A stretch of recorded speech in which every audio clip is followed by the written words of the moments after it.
Broadcasting to South Dublin on 93.9, this is Dublin South FM.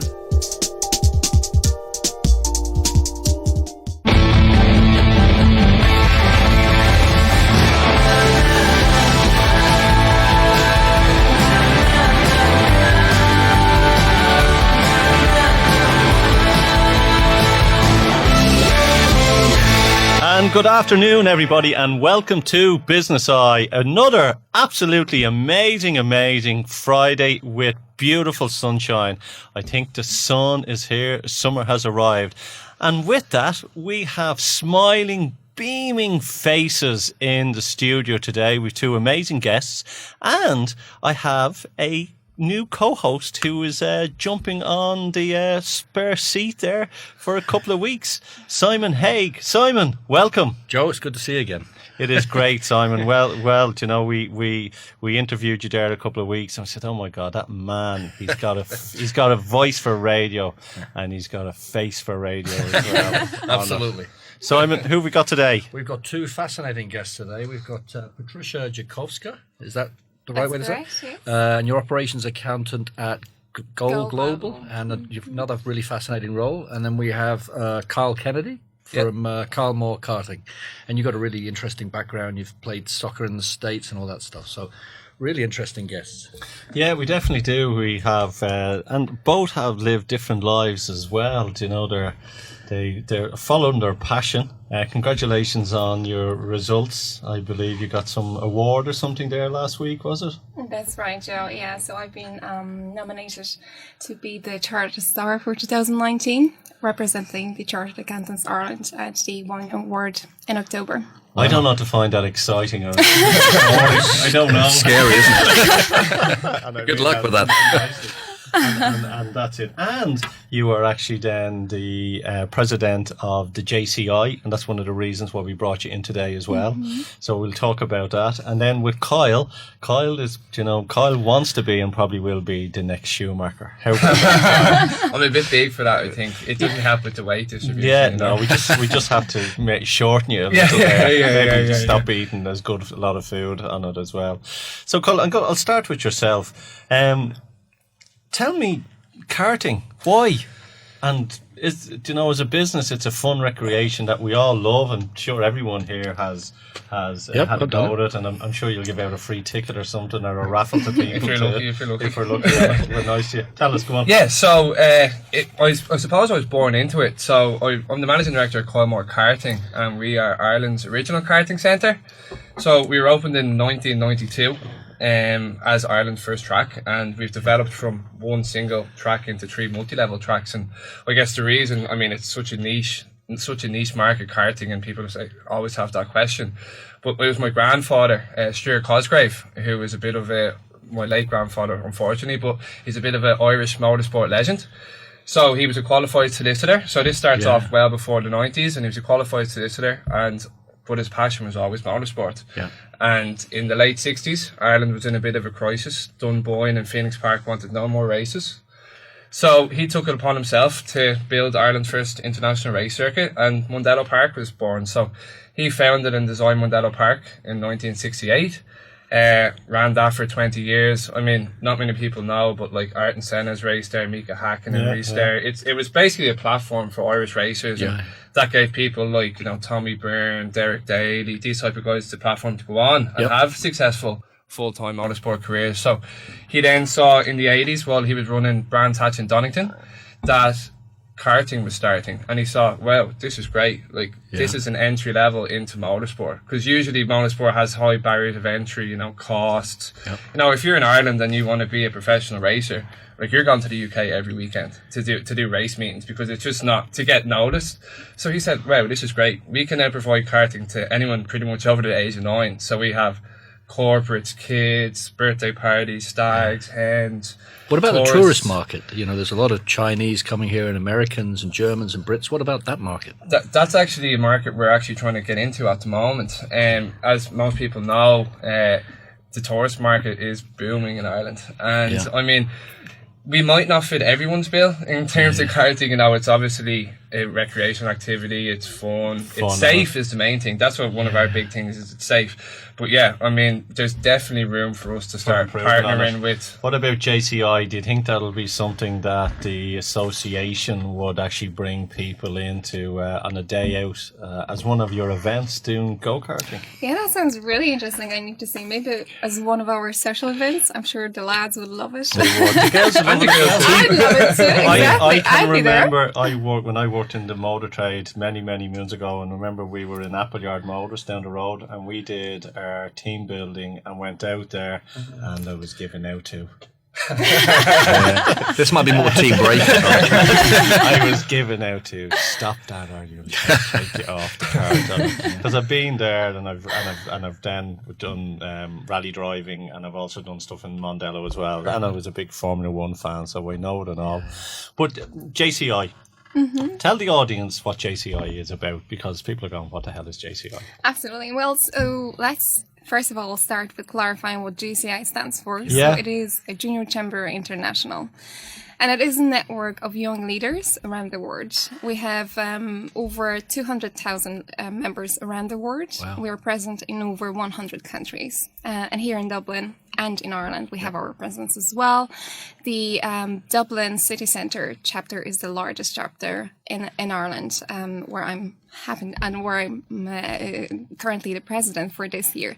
So what do we do? Well, first of all, it is a voluntary organization. So a lot of young professionals who are busy with their day-to-day career choose to do something good for the community, for themselves, and for the businesses around us in their free time. So that's what we do. Wow. And it's a great organisation as well, because you know, I was a bit insulted when you said junior, and it was anyone under 40. Is it? It's a junior. Yeah. I think anyone under a junior 20. That's us. Junior, not 40. Do you mean, am I an old man? Have I moved beyond that? You're getting there. It's funny because I remember the Golden Oldies down in Sea Point Rugby Club, and that was right. people over 30. What the hell is a Golden Oldie? So Time moves on. But with yourselves as well, one of the things is that what you do for the organisation is for the young people, giving them a network, so they're not really stuck in another networking campaign or another organisation with all fuddy-duddies like Simon. And it's also, you do the talks once a month. You do like an educational talk, which are very good and help grow your audience as well. Absolutely. So personal development is a huge part of what we do. Okay. We had Joe speaking to us in February. January. Okay, very good. Goal setting. And I told Nolan I don't believe in goals. That's very true. That's how he started. You can tell me outside whether he's any good or not. He was amazing. He was. People absolutely loved him, even though he told us there is no such a thing as goals. Set that intention. The goal is on a piece of paper. We'll have people complaining now, but yeah, I loved it. It was joyful. We have good ones and bad ones. So how fast is the organisation growing here, and how do you attract new members? Sure. So in Ireland, it's actually still a kind of work in progress. So we have approximately 120 members in Ireland. Right. But when you compare it to other European countries where they have thousands of members, of course, that's pretty small. Now, saying that, of course, in Ireland, we have 5 million of population, so our pool is much smaller as well. How do we attract them? Well, we just send the message what GCI is about, and it's that sense. We hope to attract the people who believe in our values, who believe what we do. Mainly by spreading the word around. And what's the qualification criteria to get in? There is no qualification Under 40. criteria. So I'm trying easy. Under 40. What do you? If you're old, you can. So yes, it is for young professionals between 18 and 40. When I say professionals, we have so many people from different industries. Obviously, I'm an accountant, but there is lawyers, there's architects, nurses, marketing specialists. So it's really very varied. And that's what makes it even more interesting, because you get people to work on projects from so many different industries. Do you know who's in it as well? John Murray. Yes, that's So that's where it all. But that's you know, you That's can the just caliber. picture the caliber. You and I can forget it now. Forget it, the caliber. Do you know the one thing that shocks me? I can't believe he's under 40 because he looks about 50. You need to check that I one. hope you're listening, John. I hope you're listening. I'll be asking him for his passport ID now. Yeah. So what happens when someone hits 40? Is it go? Do you like push them out in the world, fly, and let them out? Like, we see the idea is to make space for the young ones, and We'll have to set up an OCI. saying that, if you have been really good for the organization, you've done amazing things, you have the opportunity to become a senator, which Like a patron type thing. yeah, well, you basically are, yeah, pretty much. the J. What about this? The JSI. JSI. Joe Simon Associates. Kyle, tell us with yourself. It's a family-run business. You know, would it be something that you would get involved with as well with yourself, knowing that you're under 40? Possibly, yeah. Thanks for the compliment, by the way. Yeah, no, it sounds good. I mean, I'm always trying to. I mean, something for me. I spent a couple of years in the States, and I've been back here for 2 years. And something I really love and get a kick out of, and it's probably an advantage in running your own business, is getting into events and networking and building relationships, because I think that's kind of a major part in business. Tell us a little bit more about the time you spent in the States. Yeah. Because, I mean, my brother spent time, I think, in North Carolina, and he learned so much about leadership and networking and stuff. The Americans are so good at that stuff. Did you have similar experiences? Yeah, so I left after my leaving cert. I was 18, went over on a football scholarship to Winthrop University, just outside Charlotte, North Carolina. I know it. And I mean, knew nobody, moved away from home, whatever, that 5,000 miles away. Was kind of nervous, but more excited to kind of play at that level. But I mean, you're just thrown into the deep end, and you just fend for yourself, really. And we had a very international team with players from all over Europe, South America. So culturally, and the diversity element, just opening your mind up to how different people think, how different people work. And the Americans are very professional in all aspects of life. And then after I finished up in college there, I moved up to Washington DC and worked in investment management for 18 months before coming back. So that was a big registered investment advisory, managing a lot of money. So that was serious stuff. That was long days. Are you an American citizen or? No. It was a student visa and then a graduate visa. But I won't be getting back in now anyway. You could be listening. It's right, because I worked in America for years, and I worked with the Americans for a many long time, and I love them. You know, the people themselves are great, very trusting, and they can offer so much to the world as well. And like yourselves, I think that everybody should go away from their own country and work abroad for even 1 year. Absolutely. Because when you do that, you come back with the knowledge and the experience that you have. Like, I'm sure with the both of you, because you've travelled and you've worked abroad, your mind is open. Really is, you know, and even like I lived in Germany. I was in Germany for 10 years, and I worked in England as well for about 8 years. So I've travelled all over the world with sales and marketing. So my knowledge and experience is vast. And if I had never left Ireland, I wouldn't be able to be the person that I am today, and I love it. And so congratulations on both of you on that. And look, on that note, we're just going to take a quick break, and what we'll do is we'll get straight back in, and Simon, maybe you could sing a song in the second half. I'll try my best. Or we could do animal noises. And on that, we will be back in a minute. Thank you. Broadcasting to South Dublin on 93.9. This is Dublin South FM. And welcome back to Business Eye. We're having a good old natter here on a Friday afternoon with two super people, and Simon as well. I'm still here. We haven't got rid of. So Simon, how are you finding your first 15 minutes of being a broadcaster? It's interesting. I just said during the break, I prefer it to being an interviewee, but in some respects it's easier talking about yourself. So I'll change that. I actually prefer being on where they are. It's easier talking for me, because I talk forever. So, but it's great to have two great guests. So will we just do a quick music chair? Talk to me for the next 20 minutes. I'm just going to be an interviewee now. Yeah. Good. Maybe I'll talk to Kyle first about your business. So the karting business, it's been around 26 years. We're into our 27 years. So, yeah. And so what's the secret of success? How long has it been, how has it done so well for 26 years?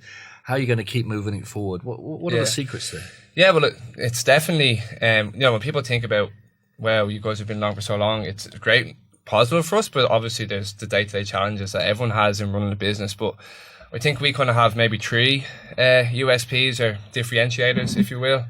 I think one, obviously our product is great, very unique. So we have, as I mentioned, we started off with one flat track. We now have 3 multi-level tracks. So, up, downs, hills, bank, corners, which is like across the continent, pretty unique. If not, I don't know any other ones that have that kind of up and down situation. So, and our overseas visitors and customers always tell us that. It's like, wow, this is like the best thing we've ever done. So that's great the way. And the fact we have 3 tracks, it means that like people can come back and get different variety. Yeah. And they all present different challenges. Like we run a corporate charity night every year, and people represent their company, and we donate some money.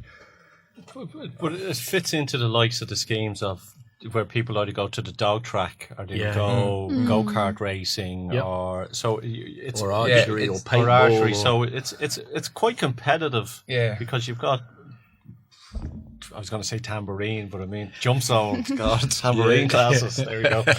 So it is quite competitive. When is the peak time for yourselves, or the peak time of the year, or is there a lull? Or we're pretty much busy all year round. I mean, Friday to Sunday weekends are pretty much at 100% capacity.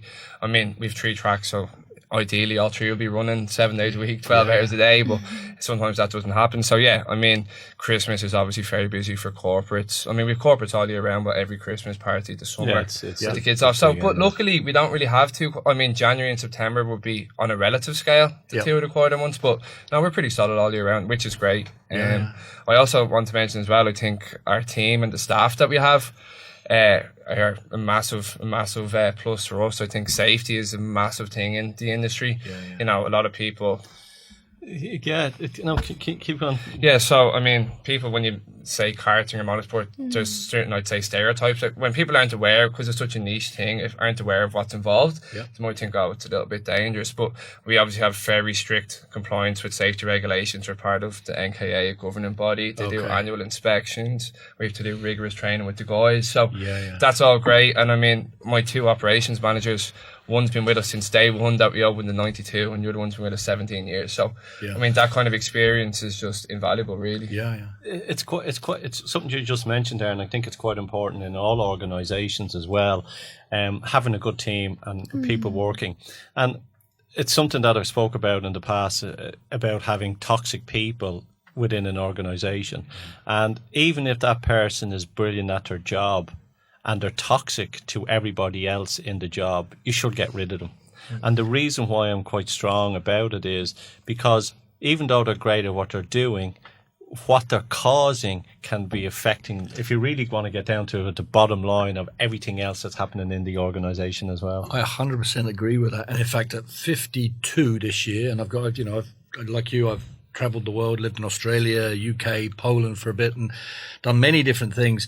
But it's only this year I've set 3, when I meet new people in business, I set myself 3 little gates to go through. A, do I trust them, right? Then do I respect them? And even if those 2 pass, if I don't like them, I'm cautious. So trust, respect, like. And I think that's kind of handy for money as well. Yeah, you just about passed. But and that's it, and especially in an organisation, and I'm sure you find that as well, being in the world of chartered accountants, that the trust has to be there, especially with when you're looking at clients and looking at how they're operating and looking at the figures and the bottom line within a company very much so. As a chartered accountant and as the organisation, what do you see is the biggest challenge that our companies are having at the moment in this, let's call it the new Celtic Tiger?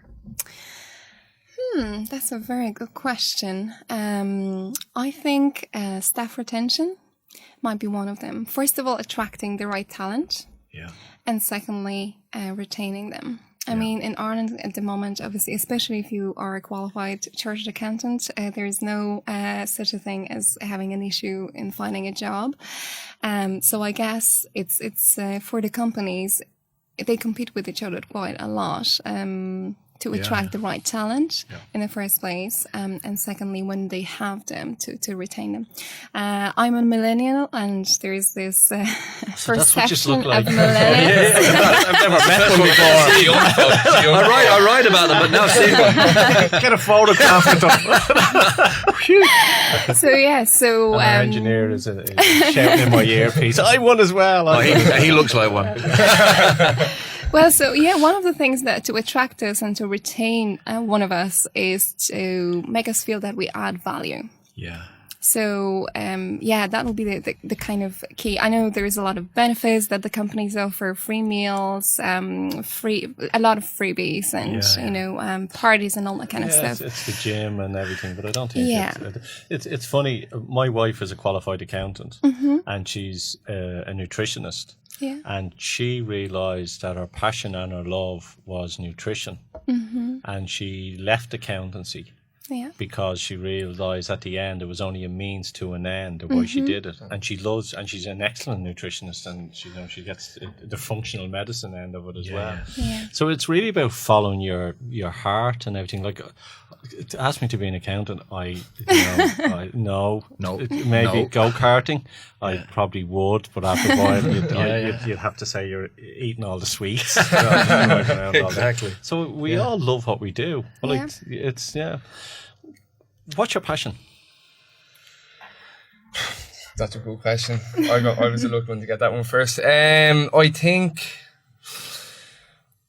I love kind of pushing myself, and in terms of, obviously I played football a lot growing up and was involved in karting as like a summer job growing up, so I was aware of the operational side.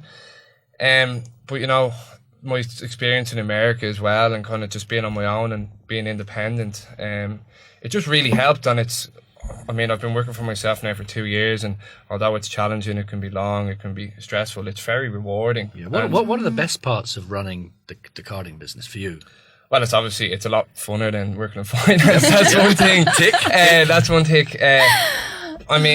Just the rewarding to know that you're in control of pretty much most decisions. It's not a dictatorship at all, but like to be able to have a say in how things are going, try new things, see things working, see customers leaving with a smile on their face as well. And I think one thing, I know we mentioned team being a very integral part, but for them to be happy as well. Like there's no point of us running a fun experience entertainment venue if my staff aren't happy. So it's just to be able to see your work, the fruits of your work kind of bearing. In a sense. That's really important, because in the old days business was about getting money out of clients, but it's more and more about building relationships and making sure customers are partners and are happy. And I just noticed, Patrycja, I was reading your bio, and it says online you're an active citizen who strives to make positive change in the world. Explain that a bit, because that's really deep, and to me it sounds very attractive. It sounds really good, positive. Explain what you mean by that. I think that's exactly what my passion is: creating a positive value, helping others, creating better communities, and basically striving to be the best version of myself and helping others to do the same. I remember when I was a kid, I always said that I wanted to change the world. Obviously, as I was growing up, I realized that maybe not necessarily the whole world, but what you can do as individual is to change yourself and the world around you. And hence the tagline. And actually, that's very much what GCI is about.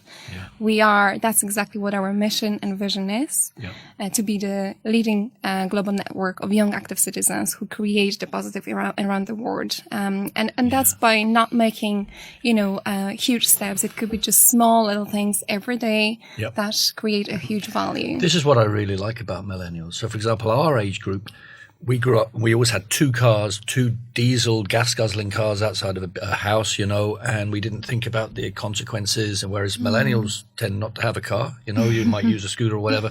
And we didn't really care too much about climate change and all these other issues. Whereas millennials are actually getting into this stuff, I must be a millennial then. In comparison, it's just, you can just see a big sweeping change, which is a great thing. It is, and really what it is, and the reason why we asked you was, what is your passion? Because it all starts about a ripple effect. Yeah. And everyone that I asked, you say, look, I want to help people. And in life, we can go out and we can sort of help people, but we might have a financial inkling in the back of our mind. And I've learned through many years and with many businesses that when you take away that financial backing, and just go and see what you're doing with your passion, your business explodes. The money will come, and it's very hard for people to go, oh, yeah, I've heard that story before, but it does. When you really want to, like with yourself, what you're doing, Kyle, is you're helping people have fun, you're enjoying it, you're loving what you're doing, it's in your blood. The motor trade is in your blood. It is. You're part of the motor trade, the automotive industry, I'd hate to tell you. Well, I think on that point, like what you're saying about money, I was only thinking about this earlier, like, that's not good anymore, as you say. But like you talked about engagement with your customers and the whole digital transformation. Now, customers want to feel loved and feel that they can trust the brand. They want a relationship. They want a relationship, exactly, and feel like we're trying to create as an engagement strategy so they can different touch points along the way. Yeah. Because I want them to have a positive emotion when they think of us. It's not just, hey, thanks for your X amount of money, see you in 2 years kind of thing. It's we want them. If you're good to them, they'll be good to you. But it's even with yourselves as well that. It's getting into, it's corporate is where you're chasing and build those team building, and it's people knowing and expecting every year that they go to Kylemore Karting and have it. Like, anytime I've gone karting, I've loved it. And I'll admit, it's been a long time since I've gone, but every time I wanted, I came out of wanting to buy a car. For me, I've done it twice, and it demonstrates to me that there's a dangerous person inside me, because when I get one of those things, I just get so, like, I just want to win, I don't, maybe I should just calm down. Yeah, but it's, but it's also, I've got the really bad chance here. And we've no maximum age in Kylemore, so you guys will be alright. Oh, okay. We're doing it then. It's really funny now. Isn't it? Yeah. How long have we got left? Yeah, right. Tough questions coming up. Yeah. So tell me, with the environment, how are you adapting with the whole environment and tires and everything on it? Have you? Yes. So we still run the petrol carts at the moment, but it is something. We've got a couple of new fleets the last few years, and I have looked at getting electric carts in, and we probably will in the next 5 years. But the issue is right now. I never heard them coming up behind me. Yeah. No, but that was my concern, was that like they're going to get rid of all the buzz. But I've talked to a few industry manufacturers, and they say no, they can add sounds. But I mean, we probably won't have a choice anyway. So it's like right now, unfortunately, the technology is not there. You need 2 electrics for every petrol you have, because they need to be charging, which isn't practical for us. But it's a cost element of it as well. It's I'm a petrol head myself, like working from the motor industry. I've had the fast cars, and I've drove around. I remember test driving, taking them out. We used to sell them was the Viper V10. The Dodge Viper. The Dodge Viper. I remember driving down the road, and I knocked it from 4th gear into 2nd, and I went and jumped into the other lane because I missed the gears on it. So I didn't do that again. But Formula E is taking off, isn't it? Electric version of Formula 1. Yeah, I think they're a little bit slower than obviously the normal petrol cars. But I mean, it's something that, like as you say, I'm a petrol head too. I think most of the people that work there are petrol heads. So But Toyota have, with electrics, with Toyota, they, because people weren't hearing the cars in America, they were putting the sound in. The whirring sound. The whirring sound in on it. Yeah. And it's really quite interesting. So look, we're going to take a quick break, and we will be right back, folks. We'll be right back after this break. Your community radio for South Dublin. This is Dublin South FM. You're listening to Joe Dalton on Dublin South FM. Community radio with a global audience. So, Patrycja, we were just talking about passion and what motivates us. And I see that you're operations accountant at Goal, and you used to be in the private sector. So there must have been a deep passion, motivation to move from the private sector into a really worthy place like Goal. Absolutely. So for those who don't know, GOAL is International Humanitarian Aid and Development Agency. When I was training to become a qualified accountant, I worked with Deloitte, and that was absolutely incredible experience. But because of joining JCI, I found out that helping people, helping communities is really what motivates me, what really makes me happy. So that's why I decided to move from a private sector to NGO. Wow, that's good. That's great. And yeah, I moved and moved. It was, well, at least my colleagues thought it was a bold move. Yeah. I definitely don't regret it. Yeah. I wake up in the morning and I'm really excited to go to work. I really feel like we're creating, a difference in the world. I'm just back from Haiti where I work with my finance team there. Yeah. That must have been challenging. It was absolutely. It's a completely different world, and I actually probably choose the worst time to go there because they were and still are experiencing a lot of demonstrations and civil unrest. Obviously, they're very unhappy with the government. Yeah. They want their president to step down and so on. So it is a very difficult political situation. Yeah. People are poor. A lot of them live for $50 a month. So the challenges are absolutely there, and that's why we are so happy to be there, to make a small difference, to help people build more resilient communities and have businesses and provide for themselves. That's fantastic. It's interesting. Yeah, it is, isn't it? Yeah. Do you know, I had him on the show there a while back, Bill Phillips, a very, very interesting gentleman. Yeah. You know Bill, do you? I don't know him, but I know of him. Yeah. Like Bill helped the Red Cross with their protocol that when they land into a country of where there's been a war or there's been a disaster, they use his protocol that he developed with them to set up everything. Wow. Yeah, and he's based in Dublin. He actually would be good for you to have bring in as a talk. He talks about leadership at JCI. Yeah, that's very interesting. There you go, Bill. Plug there. Everyone gets a plug. Everyone gets a plug. Yeah. But it is fascinating. It is rewarding. It is definitely rewarding. There's one thing which I think the charities are moving away from, and I know it was the big thing, and it was knocking at your door at 6 o'clock and trying to get that €10. Now I contribute to Bernardo's and Troca on a monthly basis, but have they stepped away from that now? And the reason why I mention it is if you look at Leprosy Ireland, Leprosy Ireland, what they're doing is they have a cafe in Dunleary, and in that cafe, it's the money that they earn from that is going into the organisation, and then they do. I think everyone's doing the ballroom dancing and everything as well. Have you stepped away from knocking on doors, or is it something that you are still doing? So I can only speak on behalf of GOAL.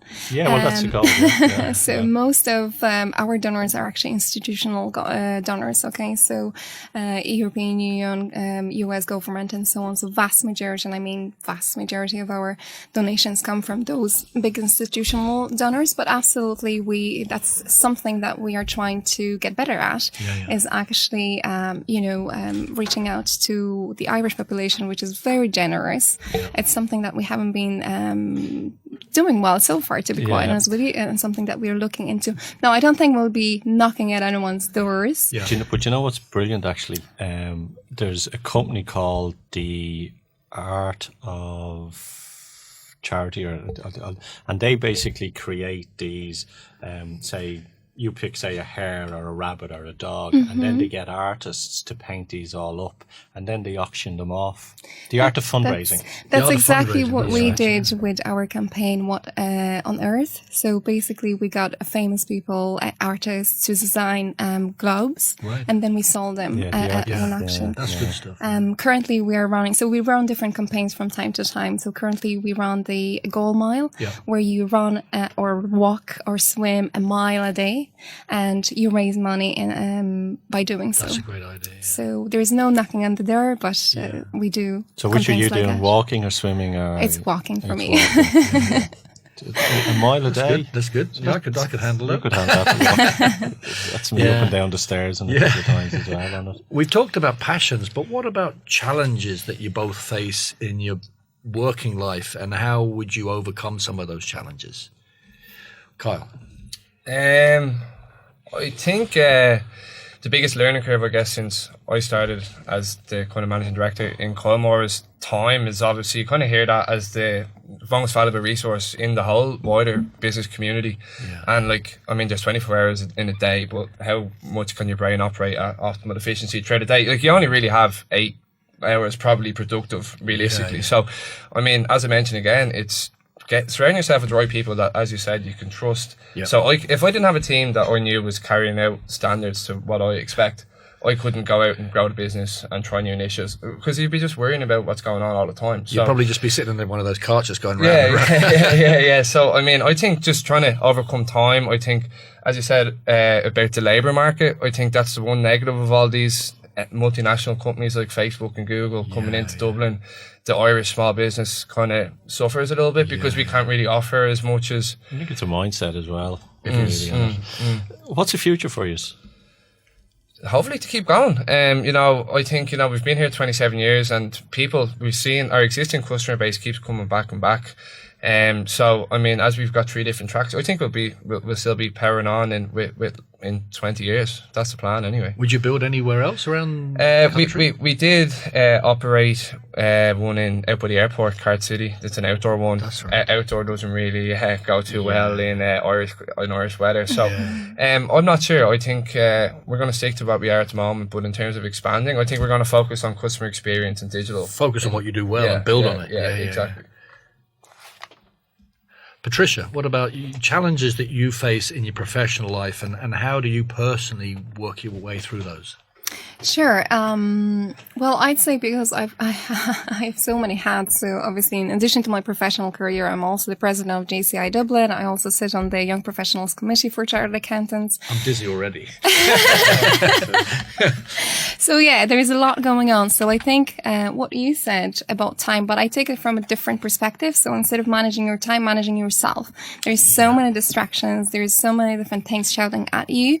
That is very important that you manage yourself. You pick the right things. And I guess, work well with people for sure, because you can only do so much on your own. So definitely have the right people around you. Build your strong network. Get better at managing yourself, I'd say, and that's pretty much. And I'd say, obviously, you have to take care of your mind and your body as well, because that's key. If you're unwell, if you're not feeding yourself right, if you're not active, you are going to suffer. Yeah, that's it. And tell us, where can people reach out to you? Give us the details where they can actually reach out then to JCI, and then about Goal as well. So give us all that information. Absolutely. So with JCI, we're on all social media. JCIDublin.org is our official website. So that's how you can reach us. We are on Twitter, Instagram, Facebook, LinkedIn, anywhere you find us there. If you type in, if you just do a Google search about JCI Dublin, you'll definitely find us very easily. In terms of Goal, again, it's Goal Global. So we're present at all social media. We do have our website as well. So it's very easy to find us and find out more about us. In terms of JCI, you can just call into any of our monthly workshops and find out more, experience what we do on a day-to-day basis. So yeah, that's how you find us. And Kyle, yourself? Yeah, well, you can find us in person in Dublin 10, just off the Longmore Road. We're about 3 or 4 minutes from the Red Cow exit on the M50. Yeah. 15 minutes from Dublin City Centre. So, but then like that in the digital world, kylemorekarting.ie, all our social channels, Instagram, Facebook, Twitter, LinkedIn.